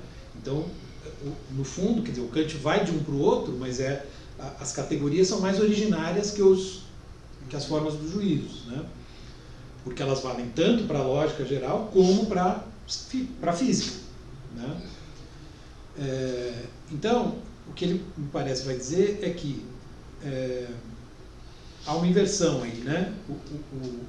Os universais, a noção de totalidade, que está no começo da tábua esquerda, né? Os universais, vem para baixo como totalidade e o singular vai para cima como unidade. Acho que ele está justificando isso aqui. Por que há essa mudança? Então, o que ele está dizendo é, na noção de unidade, eu tenho uma delimitação quando eu digo isto é uma cadeira ou este homem é Sócrates. Porque aí eu estou especificando, né, e há uma coincidência entre sujeito e predicado. Isto, Sócrates, né, vale para todo ele. Eu estou apontando, né, quer dizer, para o objeto. E para além dele, há uma infinitude de possibilidades no espaço e no tempo, porque o espaço e o tempo, lembrem-se, são grandezas infinitas, segundo Kant, né? Nós não temos como representar um fim. Então eu delimito em relação ao infinito, né? Por isso que ele fala aí,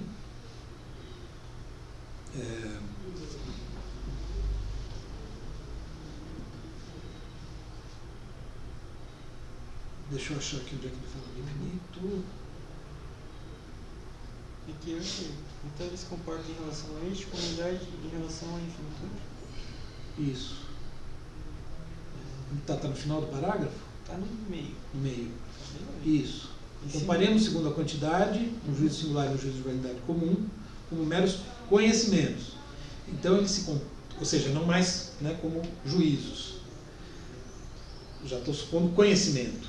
Quando ele fala em conhecimento, lembre-se, né, quer dizer, eu estou supondo que tem conceito e intuição. Então, ele se comporta em relação a este como uma unidade em relação à infinitude.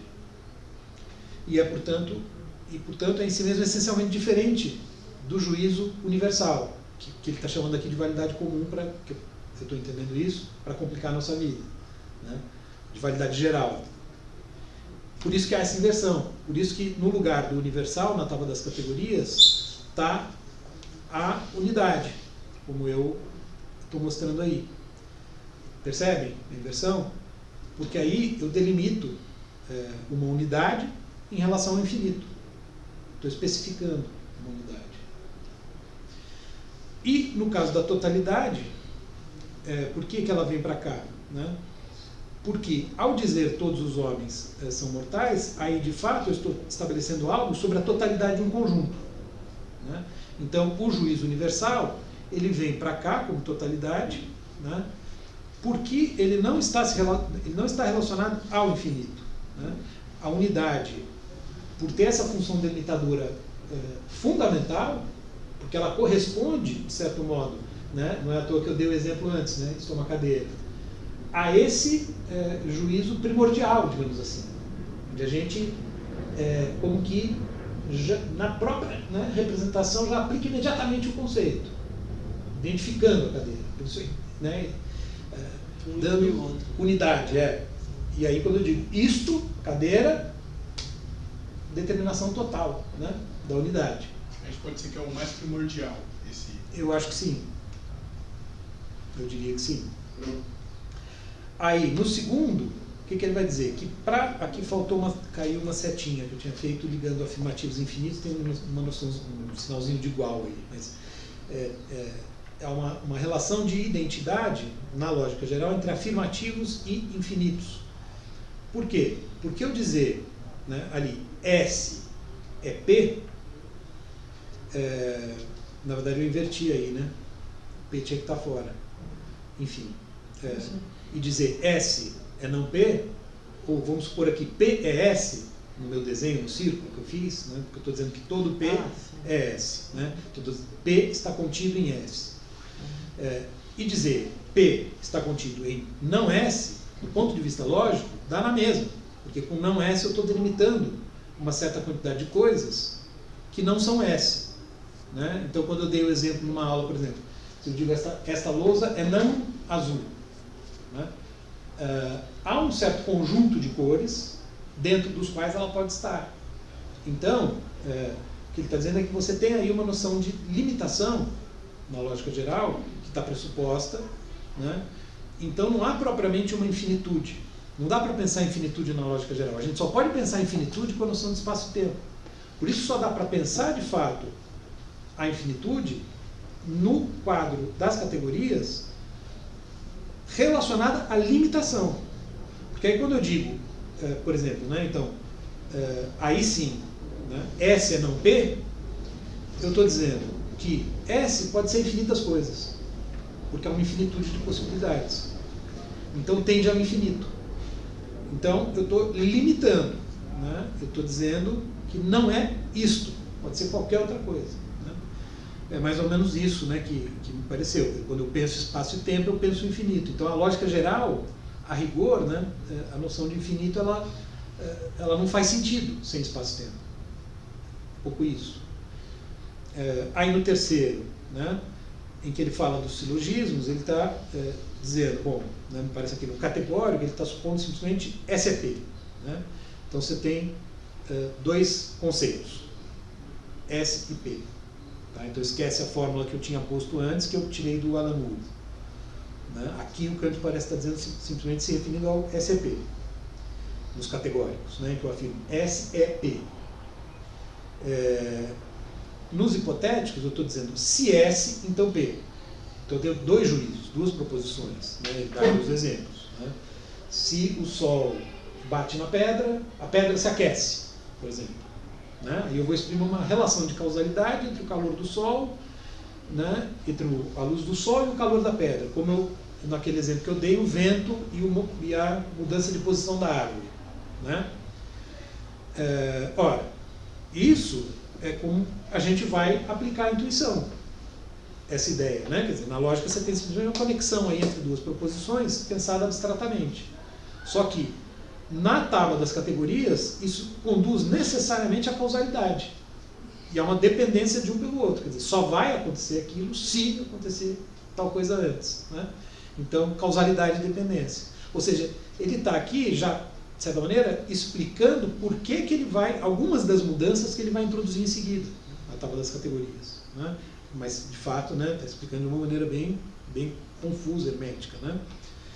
Então aí, eu fiquei um tempo assim, quebrando a cabeça para fazer esse esquema aqui, se é que ele está certo. Então ele está dizendo que são 2 juízos, aí eu coloquei lá à direita, né, em roxo, que é a cor do 3 aí, né? Juízo 1 causando o juízo 2, né? Ou aquilo que é afirmado no juízo 1 sendo a causa daquilo que é afirmado no juízo 2. O sol bate na pedra, a pedra esquenta. Tá? Bom, os disjuntivos são aqueles que dizem ou isso ou aquilo. Né? No âmbito da lógica, são vários juízos. Né? O que o Kant está dizendo, né, no âmbito das categorias, aí, enfim, não sei bem como é que fica a questão do infinito, né, porque ele está falando de uma demarcação da esfera total da realidade. Então, por exemplo, se eu penso, né, a espacialidade e diferentes possibilidades de estar no espaço. Né? Então, e aí podem ser 3, como eu coloquei nesse retângulo aí, né? Ou mais, né? Mas de tal modo que eu tenho a pretensão, pelo menos, né, num juízo disjuntivo, de estabelecer um conjunto limitado de possibilidades. Né? Então, eu digo, por exemplo, se eu estou dentro de um prédio da UFABC, isso significa, eu só tenho essa informação, isso significa que eu posso estar ou no alfa, ou no beta, ou no delta, ou no alfa 2, que eu me recuso a chamar de tal, ou no zeta, e assim por diante, percebe? Tem um conjunto limitado de possibilidades, dado o primeiro juízo. Né? Então parece que é isso que ele está dizendo. Daí a noção de comunidade, porque são justamente prédios que são simultâneos, né? Que estão dados ao mesmo tempo e são só eles. Então eu delimito um conjunto de possibilidades e a disjunção decorre daí. Se eu tenho uma informação que não me dá diretamente onde está. Então eu sei que fulano, né, está em um prédio do UFABC. Lula está em um prédio do UFABC. A gente sabe que ele esteve no zeta e no beta, né? Não sei se esteve em outro, mas enfim. Seria isso. E aí no quarto, o que me parece interessante aí do quarto, que ele fala que eles não acrescentam propriamente nada, né, de informação nova, né, digamos assim. Isso o Alan Moore, pelo que eu me lembro, menciona também. Ele descreve aqui como momentos do pensamento. Né? Isso me pareceu interessante, do pensamento em geral. Então, como se fossem aqui etapas, né? Quer dizer, primeiro a gente tem a ideia de uma possibilidade. Daí a gente verifica se essa possibilidade é real, e daí a gente verifica se essa possibilidade real, né? Portanto, essa realidade, ela era necessária. Né? Aquilo que aconteceu era necessário. Então, se eu faço uma hipótese, por exemplo, né? É possível, vamos dizer, eu estou lá no começo da história, né, humana, pensando, é possível que a pedra esteja quente por causa da luz do sol. É uma possibilidade. Né? Aí eu começo a fazer experimentos e ver que, de fato, toda vez que a luz do sol bate na pedra, ela esquenta. Né? Então, eu já tenho aí uma realidade. E à medida que eu vou fazendo mais e mais experimentos, né, eu vejo que há uma necessidade. Uma necessidade que eu obtenho na prática por indução, só que se eu ficar só na indução, eu ainda estou no âmbito do que eles chamam antes de aleatório, né, das combinações que podem mudar. Né? Essa necessidade está fundada no entendimento, por isso que está aqui nas categorias. Né? Mas então, quando a gente está operando na prática, na experiência dessa maneira, com possibilidade de realidade e necessidade, a gente está aplicando as categorias. Percebe? Enfim, então um pouco, acho que é isso. Então, ele está tentando mostrar justamente, né, como é que essas formas dos juízos correspondem às categorias, né, e por que tem algumas diferenças aí. Por que no lugar do universal está a unidade, por que no lugar do singular está a totalidade, por que no lugar do afirmativo está a realidade, por que no lugar do infinito está a limitação. Por que né, então, no lugar do categórico está inerência e subsistência, por que no lugar do hipotético está causalidade. Ele está explicando por que ele vai mudar essas posições na tábua. Tá? Ele está explicando essas diferenças. Porque se a gente só compara as duas tábuas, a gente de fato estranha, né? Por que aqui está infinito e aqui está limitação, né? Por que aqui o universal está em cima e aqui a totalidade está embaixo? Causa um estranhamento, ele está explicando, ele está fazendo essas advertências para evitar mal-entendidos, ele fala isso no começo. Se alguém olha as suas duas tábuas, vai ter esses mal-entendidos, né? Ele está tentando evitar isso. Enfim, acho que é o suficiente sobre esses 4. Eu pensei em trazer as duas juntas, mas aqui, eu tinha entendido que essas advertências deles era tipo ele conversando com alguém. Possivelmente, claro. Então, por isso que eu não coloquei lado a lado. Eu acho que ele está pensando assim, ele está introduzindo uma coisa, né? Porque a tábua lógica, me parece, quer dizer, ele dava aula de lógica e tal, está de acordo com os manuais da época. Então, ele está tratando de uma coisa que os lógicos já sabem. Mas seria como se singularidade, infinitivos fossem coisas novas, né? Que ele está introduzindo. Tipo, esse aqui, até a Não. modalidade, não sei. Não, eu acho que essa tábua ele já está Já está pegando de algum já tá lugar. pegando. Uhum. Então ele está dialogando com os lógicos que conhecem essa tábua Uhum. e preparando Ah. né, eles para essa novidade absoluta que ele vai introduzir. Porque de Isso, fato a tábua das categorias, aí ele está trazendo do nada. Né? Uhum. Nunca ninguém propôs uma tábua das categorias. Quer dizer, isso de fato é uma coisa que o Kant está trazendo aqui pela primeira vez e está já prevendo que os lógicos vão achar esquisito. Sim. Né? Então ele já está prevenindo os mal-entendidos. Eu acho que o diálogo é esse, ele está pensando nos lógicos, nos metafísicos, porque a metafísica clássica pretendia deduzir coisas sobre o mundo da lógica pura. Sim. Por exemplo, a existência de Deus. Né? Então ele está nesse diálogo e está falando, olha, não se assustem com o que vocês vão ver agora. Uhum. Né? Eu acho que é esse o sentido. Então, não sei se deu para entender muito bem, então esses são... a tábua do juízo são as maneiras com que o juízo pode existir para o Kant. Os tipos de juízos Os tipos que a gente de formula. juízo, os tipos de juízo. E aí, então, eu fiz um breve resumido, assim, porque aconteceu muita coisa nessa tábua do juízo. Assim. E aí eu fiquei tipo, gente, o que aconteceu? Então, até é uma pergunta ao professor se está certo esse raciocínio. Então seria que... Aqui são as 4 advertências, esses 4 parágrafos numerados. Não. São 4 premissas que eu entendi que o Kant 4 conclusões, para resumir. Antes de ele chegar nos conceitos puros, que são as categorias. Isso. Então, é meio que pra gente, antes de chegar nas categorias, pensar isso. Não, é como você numerou ali, são 4, eu achei que você estava pensando nos 4 parágrafos que ele numerou. Tá. Você está ficando igual o Kant. Ou é 4 ou é Você 3. 3 de 4. Todas as ações do entendimento são julgamentos. É isso? Sim. Julgamentos são atos nos quais o entendimento unifica diversas representações sobre uma representação mais complexa de um objeto. Perfeito. Certo? A função de um conceito é unir representações em um julgamento. Uhum. E 4. Conceitos puros expressam as operações lógicas do entendimento. Uhum. Certo? Então, se o entendimento é possível, é necessário que existam operações lógicas puras. Sim, mas puras e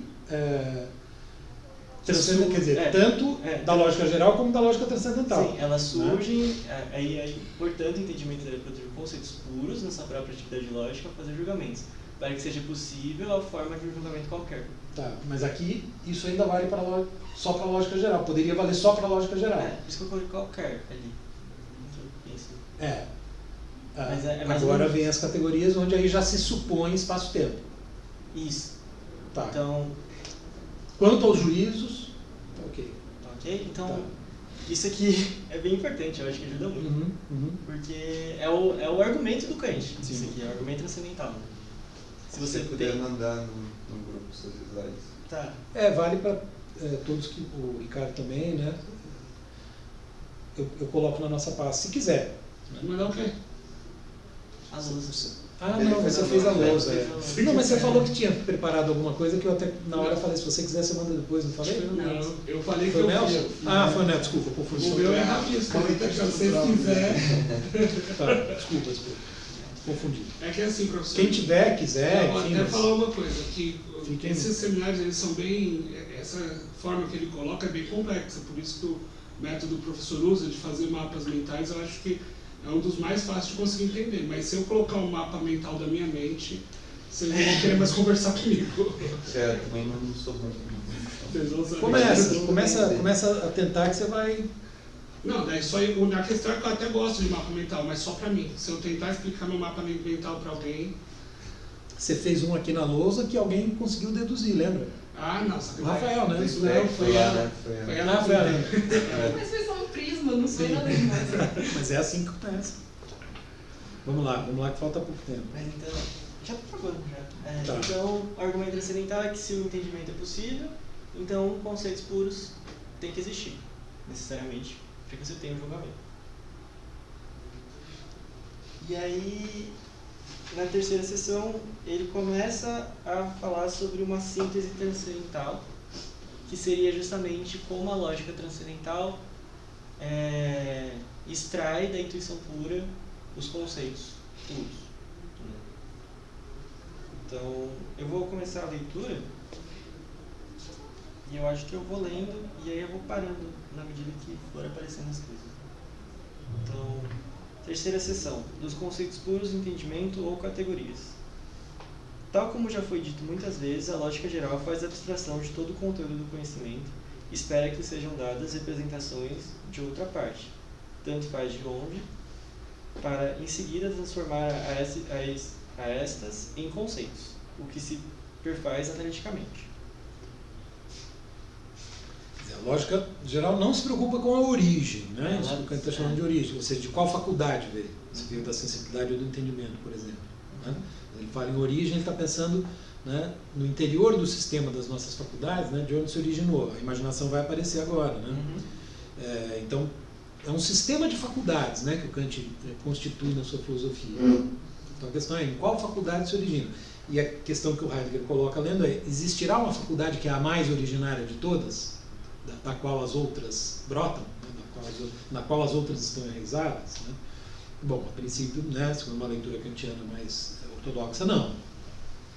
Então, a lógica transcendental, pelo contrário da lógica geral, tem diante de si a priori um diverso da sensibilidade que é oferecida a ela pela estética transcendental, para dar aos conceitos puros do entendimento uma matéria sem a qual eles não teriam conteúdo algum e, portanto, seriam inteiramente vazios. Agora, o espaço e tempo contêm um diverso de intuições puras a priori, mas pertencem igualmente às condições da receptividade de nossa mente, as únicas sobre as quais ela pode receber representações de objetos e que, portanto, tem também de afetar a todo tempo o conceito delas.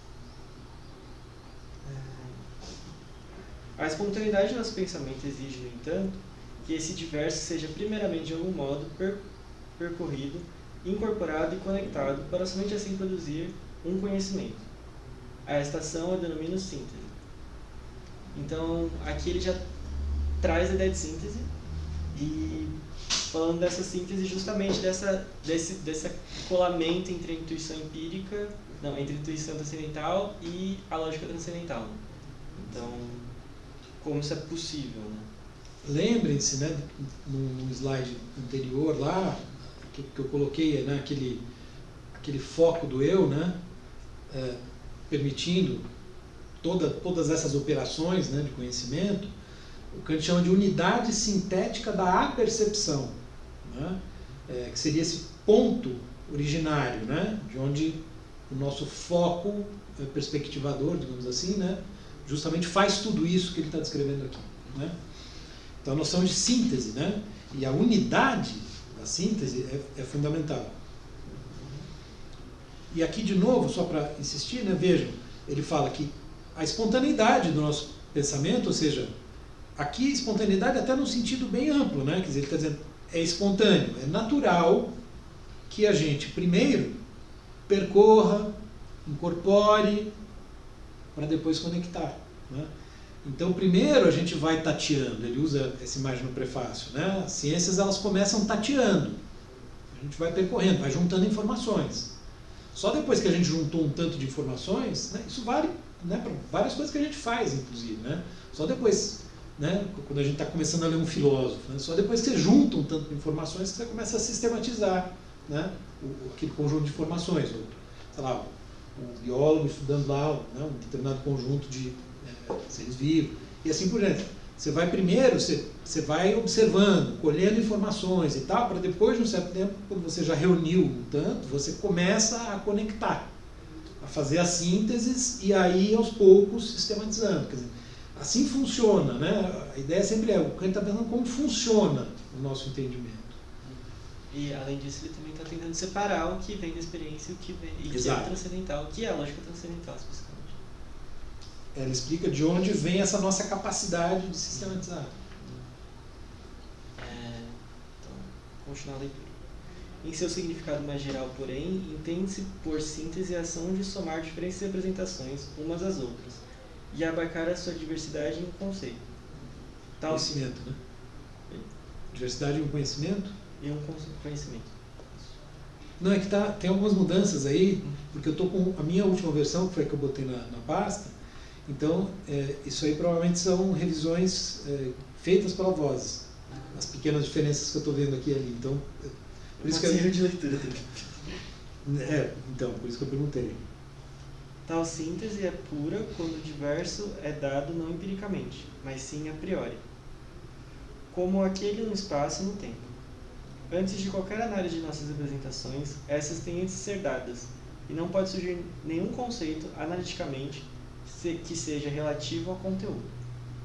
A síntese de um diverso, porém, seja ele dado empiricamente ou a priori, produz primeiramente um conceito que, de fato, pode ser, a princípio, ainda cru e confuso. Conhecimento de novo. Um conhecimento que de fato seja cru e confuso e assim em caráter de uma análise. Mas é a síntese quem realmente recolhe os elementos para o conhecimento e os unifica em um certo conteúdo. É ela, portanto, a primeira coisa a que devemos dirigir nossa atenção se queremos julgar sobre a primeira origem de nosso conhecimento. Então... primeira origem de nosso conhecimento. Aqui a gente pode tentar entender, por exemplo, como você já disse, sobre a ciência física, por exemplo, né? Começa com Aristóteles, depois vem Galileu, tal, Copérnico, e aí Newton vem e sistematiza tudo aquilo que já foi visto, né? Assim, de uma forma muito particular. Interessante. Vocês leram o prefácio da segunda edição no grupo, quando você estava? No grupo do Bruno? Lemos. Então, no prefácio, o Kant faz essa analogia com as ciências, né? Ele menciona o caso da matemática, o caso da lógica, o caso da física, o caso da química, muito nesse sentido, assim, de mostrar como a ciência primeiro vai, né, tateando, aí vai juntando informações, etc., para só no momento posterior sistematizar. Quanto mais pura, ele diz lá no prefácio, né, quanto menos empiria, né, digamos assim, quanto menos informação vem do empírico, mais fácil é ela chegar à sistematização. Por isso que, ele argumenta lá, a matemática e a lógica já estavam prontas com os gregos, segundo eles. Depois cai por terra, né?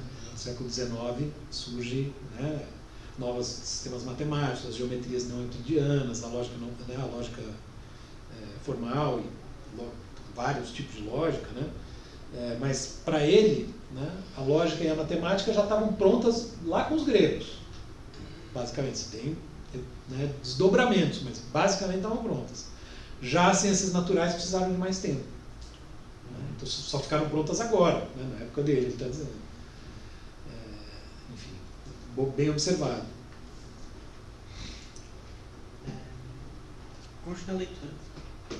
A síntese geral é, como veremos mais à frente, o mero efeito da imaginação. Uma função cega, mas indispensável da alma, sem a qual jamais teríamos conhecimento algum, mas da qual raramente tomamos consciência. Elevar essa síntese a conceitos, no entanto, é uma função que cabe ao entendimento, e pela qual ele começa a fornecer-nos o conhecimento em seu sentido próprio. Bom, aqui é prato cheio para o Heidegger, né? O Heidegger cita muito essa passagem, né? Porque a síntese em geral, o Kant está dizendo, né, o tempo todo aqui, a síntese é o fundamental, é o núcleo, né?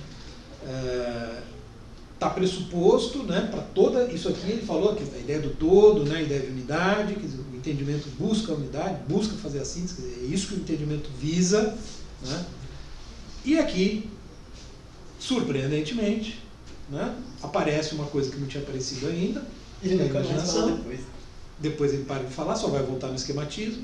E ele diz, a síntese em geral, como veremos mais à frente, ou seja, na seção do esquematismo, que o Heidegger adora, né?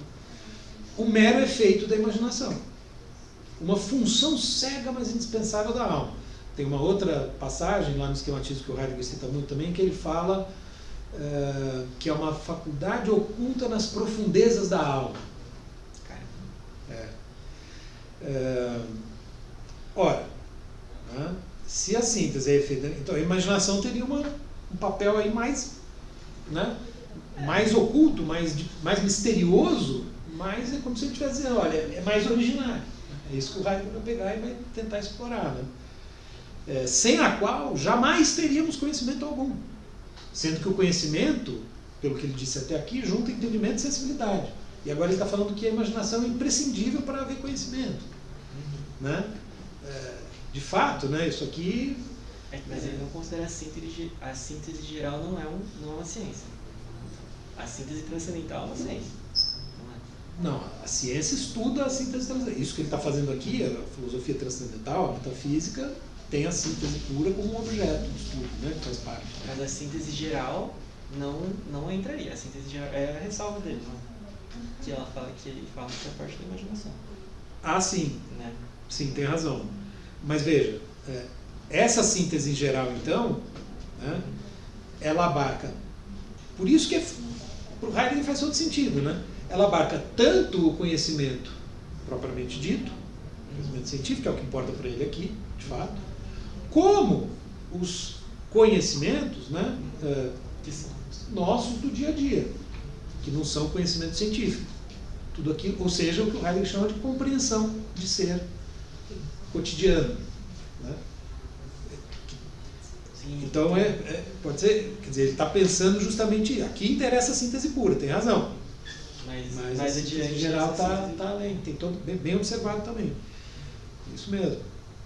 Interessante, isso me ajuda agora com outras coisas. Bom, a imaginação leva a gente a imaginar. Então, é a síntese pura, pois, representada em termos gerais, que fornece o conceito puro do entendimento. É isso que você falou. Eu entendo por essa síntese, contudo, aquela que se baseia em um fundamento da unidade sintética a priori.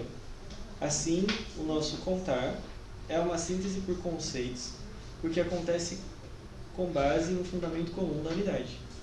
Sob esse conceito, portanto, torna-se necessária a unidade na síntese do diverso. Eu pulei os parênteses para ficar um pouco mais fácil de ler. Né? Mas... Perfeito. Você chamou a atenção para uma distinção que eu mesmo na leitura não tinha ficado tão clara, né?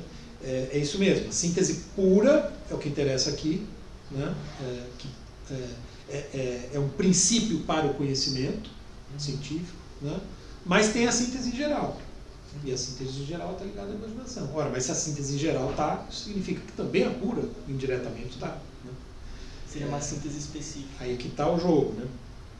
O jogo que o Heidegger vai querer comprar. E é meio estranho, me parece que o Kant meio que tem lógica geral, lógica transcendental, aí depois ele tem síntese geral, síntese transcendental. Sim. Ou seja, o tempo todo dá a impressão que ele está interessado, quando ele fala em transcendental, né, em pensar essa conexão que produz conhecimento. Ele está pensando sobre tudo, né? Isso é um argumento muito usado, né? Ele está pensando na ciência aqui, né? Então ele está tentando fornecer uma fundamentação adequada para a ciência, nessa, né, sobretudo aqui na analítica, né, em que ele está justamente, como ele disse, né, no começo, ele falou, é análise, decomposição, mas não dos conteúdos, e sim da faculdade. Né? Então ele está analisando e decompondo em elementos, por isso tem a doutrina dos elementos, a faculdade de conhecer. Tá, eu vou acelerar um pouquinho. Os últimos parágrafos, né, só para já te deixar tranquilo, né, ou seja, depois da tábua das categorias, depois que ele termina, né, tal é pois o catálogo, etc., ele vai fazer uma observação quanto aos conceitos derivados, né, dos originários, que ele não vai tratar na Crítica da Razão Pura. Então, acho que a gente pode considerar que esses últimos parágrafos, né, então 1, 2, 3, os 3 últimos parágrafos não são tão importantes, Tá. Então, Só tem a gente, mas também, enfim, está dando horário, né? Acho que o pessoal está com a sala reservada aqui, né? A gente pode, talvez, no começo da próxima aula, né? A gente vai começar a tratar do pós-crítica, né? Ali, via Cassirer, na próxima aula. E depois tem uma aula prevista para filosofia moral. Mas a gente já viu um pouco, né? Assim, em geral, da filosofia moral. Eventualmente, se encavalar um pouco, não tem problema. A gente pode retomar no começo da próxima aula. Você pode até, se quiser, você terminar de apresentar o que você preparou. Na verdade, eu quis trazer essa parte que fala a mesma função que da unidade de diferentes representações de juízo, da unidade também é mera síntese de diferentes representações de intuição. Tá. Tá bom. Porque aí vem a tábua, né? É só a e aí você tábua. explicou a relação entre as duas, né, que eu ia fazer. Tá. E aí depois, como eu falei, né, a questão dos derivados eu posso rapidamente mencionar na próxima aula, né, o que eu achar importante. Teve um outro slide que eu fiz, que eu vou passar para vocês, mas depois eu explico na aula, porque sozinho, mas ele diz respeito especificamente ao segundo parágrafo da seção que abre essa parte do fio condutor. Né? Acho que eu nem vou passar, deixa eu apresentar na próxima aula, porque sem eu explicar, ele está mais confuso que os outros dois. Então, eu trago na próxima aula para fazer esse fechamento do assunto e passar. Né? A gente vai então agora usar, nas próximas 2 aulas, a gente vai usar o texto do Cassirer, para ver o Kant pós-crítica da Zampura, né? Que é o 4º capítulo, né? Se não me engano.